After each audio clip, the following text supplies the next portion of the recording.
તાપી જિલ્લા વહીવટી તંત્ર અને Indian oil corporation limited IOCL દ્વારા સોનગઢના ગુણસદા ગામે ઓફ સાઇટ મોક ડ્રીલનું આયોજન કરવામાં આવ્યું હતું.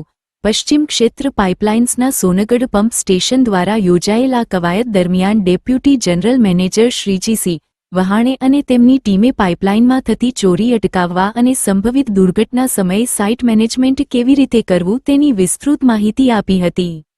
મોક ડ્રીલમાં mobile oil spill recovery unit દ્વારા ઢોળાયેલ પેટ્રોલિયમને પુનઃપ્રાપ્ત કરવાની પદ્ધતિ, પાઇપલાઇન રિપેરિંગ સાધનો, એક્સપ્લોઝીમીટર થી પેટ્રોલિયમ વેપર્સની તપાસ અને SCABA સાધનનો ઉપયોગનું જીવંત પ્રદર્શન કરવામાં આવ્યું હતું. જિલ્લા પ્રશાસને IOCL તથા તમામ ટીમોની સજ્જતા અને સુરક્ષા પ્રોટોકોલના ચુસ્ત પાલન બદલ પ્રશંસા વ્યક્ત કરી હતી. આ સંયુક્ત કવાયતનો મુખ્ય હેતુ આપત્તિ સમયે જાનમાલનું નુકસાન ઘટાડવું અને પર્યાવરણની સુરક્ષા સુનિશ્ચિત કરવી રહ્યો હતો.